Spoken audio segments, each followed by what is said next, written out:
And now, on with the show.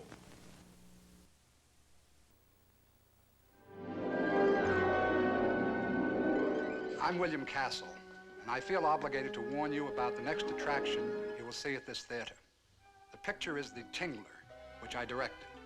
And for the first time in motion picture history, members of the audience, including you, will actually play a part in the picture. You will feel some of the physical reactions, the shocking sensations experienced by the actors on the screen. I guarantee that The Tingler has more shocks per minute than my last film, The House on Haunted Hill. But don't be alarmed. You can protect yourself. When you see the picture, you will be told, and remember the instruction, how you can guard yourself from attack by The Tingler. And now may I show you a few scenes from The Tingler?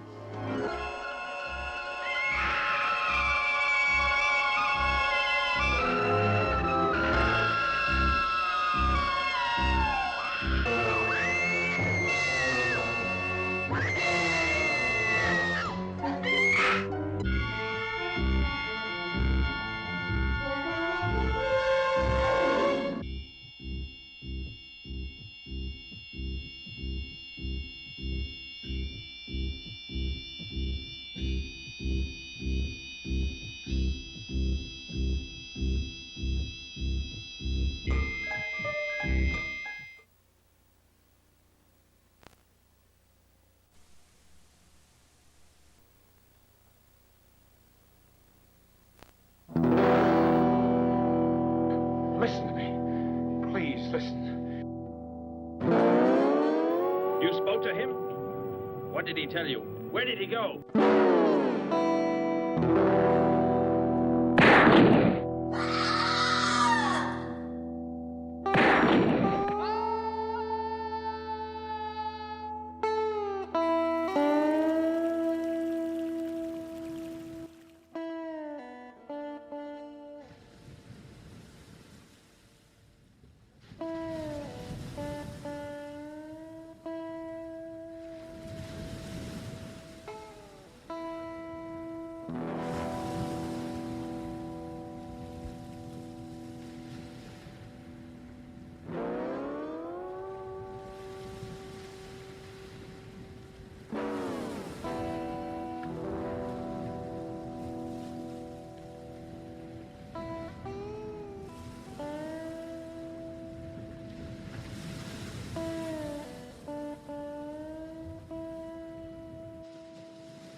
Well, I guess I really got into exploitation movies when I went to college because although I had seen exploitation movies when I was a kid, like Creature with the Atom Brain and stuff like that, I never differentiated them into a particular genre.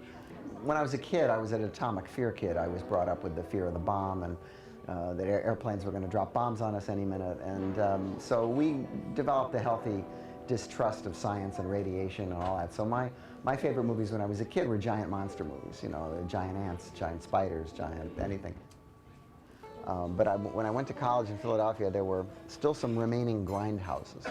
Grindhouses are theaters that stayed open 24 hours a day and ran double and triple bills, which changed almost daily, of movies that were violent, sexy, sometimes beyond the pale, and I caught up with a tremendous number of action pictures and sex pictures, horror pictures, foreign films.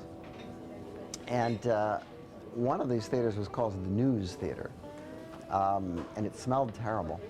And winos used to sleep it off there, so there's always people snoring. But that's where I saw some of my favorite exploitation movies. And they also used to run a lot of the really old sex madness, cocaine fiends kind of American roadshow movies, which were pictures that were made for adult audiences and were often four-walled, which meant that the filmmakers would go to a town, they would buy a theater, They would rent it, and they would run their film at that theater with a special promotion, sometimes a fake doctor who would give a lecture about sex, and they would have separate screenings for men and separate screenings for women, and the guy would hawk a lot of big phony books, and they would sell a bunch of stuff. And movies like Tell Your Children, and movies about venereal disease, and things that you just couldn't talk about in polite society. All those things were exploitation movies.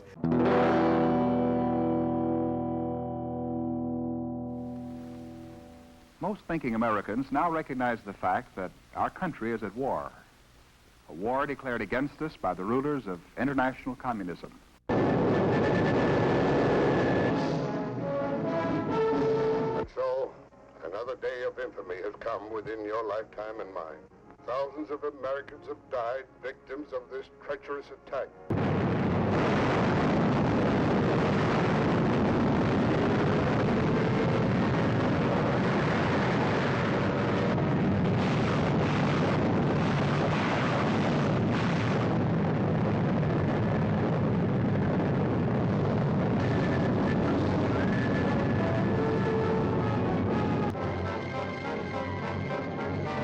The chance of your being hurt by an atomic bomb is slight.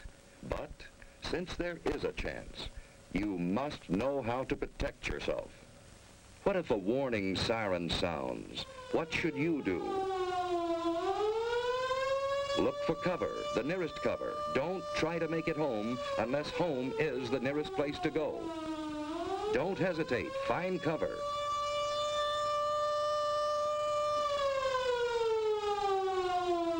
If you're on the playground, run for shelter. If you're in the schoolyard, get into the building. Move quickly, but in good order. Inside, go to the shelter area you've been assigned. Take your place on the floor. Here's one good way to protect your eyes and neck in case of a bombing. While teenagers prepare for a secluded slumber party, terror strikes from the bottom of the sea. An invasion of ghoulish atomic beasts who live off human blood.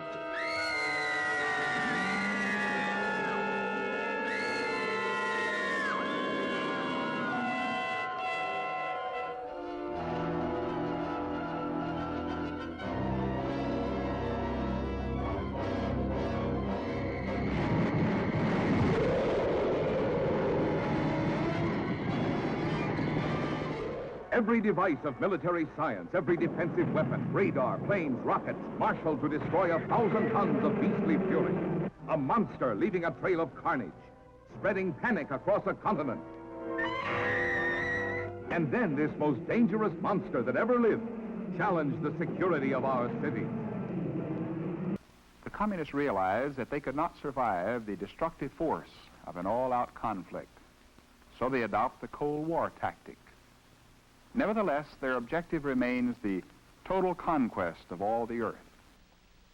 To a substantial degree, in one form or another, socialism has spread the shadow of human regimentation over most of the nations of the earth, and the shadow is encroaching upon our own liberty. A special committee of the United States Senate has reported that there are 5 million highly trained communists working secretly as fifth columnists in the 60 nations outside the Iron Curtain. Many thousands are alive, wielding great influence, affecting the thinking and the actions of loyal Americans. Writing in the American magazine, J. Edgar Hoover, director of the FBI, said, "From coast to coast, hardcore Reds continue to use every available technique, ruse, and artifice to capture the minds and control the behavior of loyal Americans. And in a limitable number of cases, they are successful in doing so."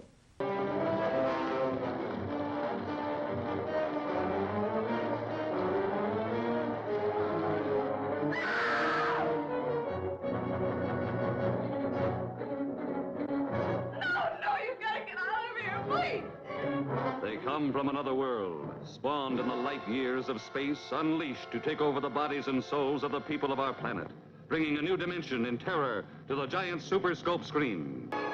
From city to city, an incredible hysterical panic spreads. As the unimaginable becomes real, the impossible becomes true. Stop and listen! Stop and listen to me! Listen! Listen! Listen to me! They're not human! Can't you see? Everyone! They're here already!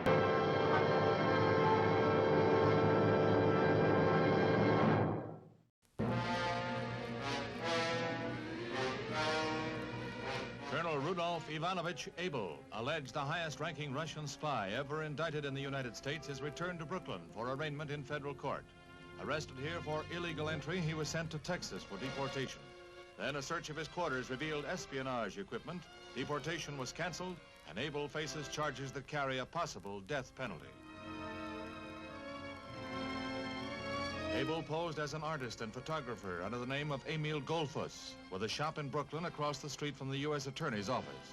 Now named as a colonel in the Soviet secret police, after 9 years of spying, Rudolf Ivanovich Abel is brought to the bar of American justice.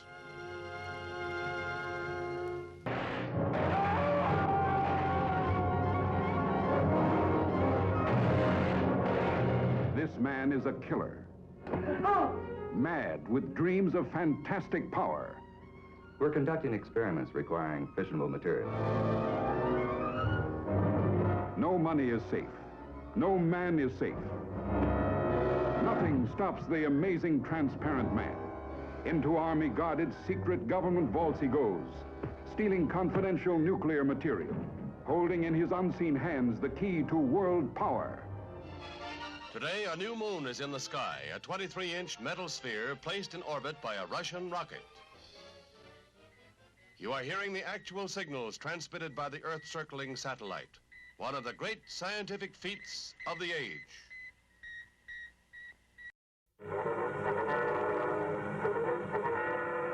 Time 7:19.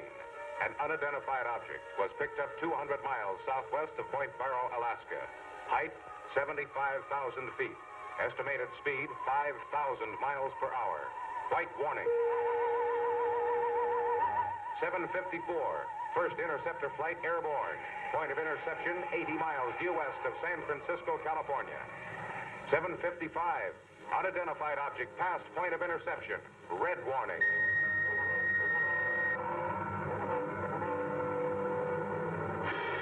This is the account of a handful of people who, in the course of one desperate night, fought off an unknown, unseen menace from another world. Doubly terrifying because it was invisible. Is that you, Doctor?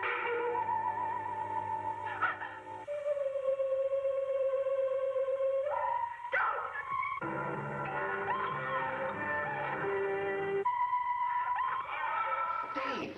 Doc Hallen's been killed. Doc Hallen? What happened? It's over at his place. You gotta come now. Now, wait a minute, Steve. Tell us what happened. Well, I'm trying to tell you. Now, this thing had killed the doc. Well, what was it? Stop with it, kid. Well, it's kind of like a mass that keeps getting bigger and bigger.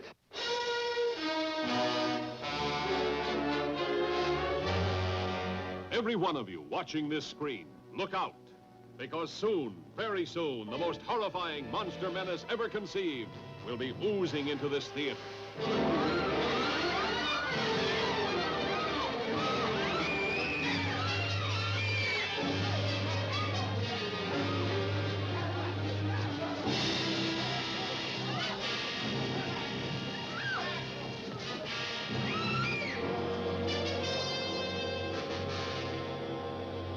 Two teenagers see it first, like a falling star from outer space. Boy, that was close. Hey, come on. I want to see if I can find it. An old man finds it, touches it, and this is the shocking result. From then on, there's no stopping the blob as it spreads from town to town.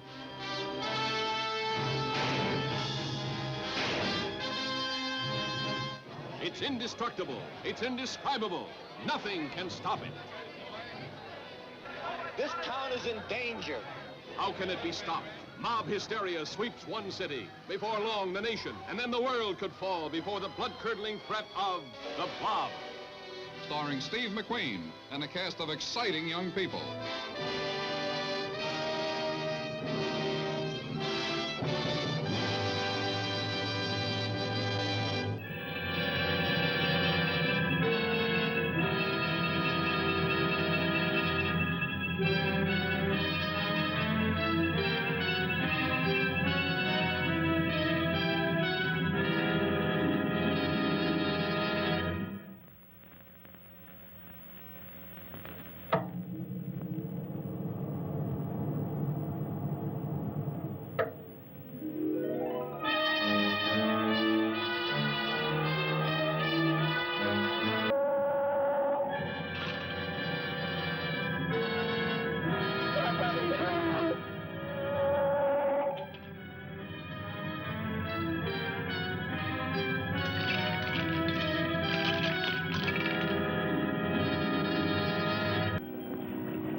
Well, hello.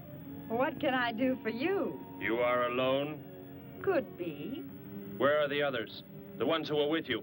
Why do you want to know that? Tell me where they are. Say, who are you anyway? Never mind. Just tell me.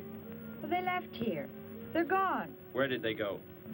I think you better get out of here before I call the police. You will call no one. You will do as I say. That's what you think, mister.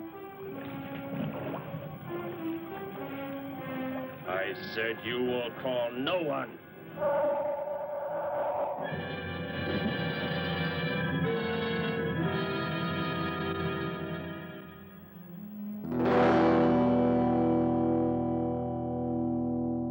These movies are, again, they're movies that your parents don't want you to watch. I mean, that's the whole ethos of American International Pictures, which was very popular in the 50s and the 60s, was that that these were movies that your parents didn't want you to see, and that was the appeal.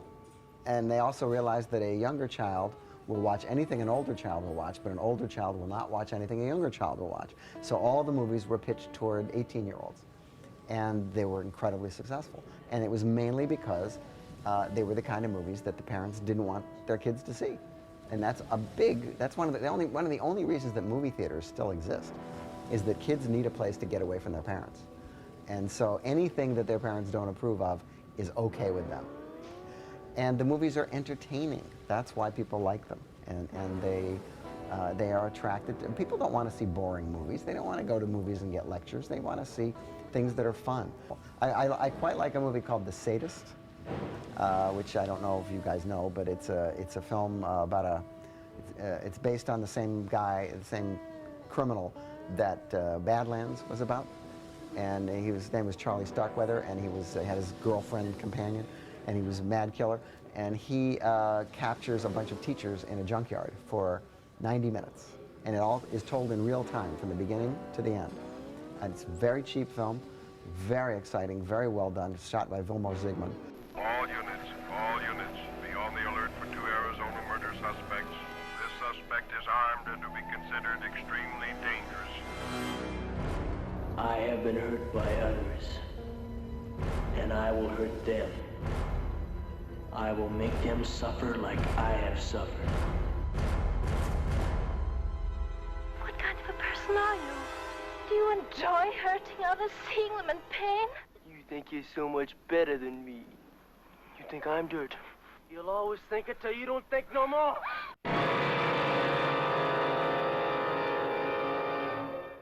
That's a great drive-in movie. What can we do about juvenile delinquency? You know how serious the juvenile delinquency problem has become. We have to take some action to prevent this sort of thing from happening again. Johnny and 200,000 other youngsters who are arrested each year are America's #1 crime problem.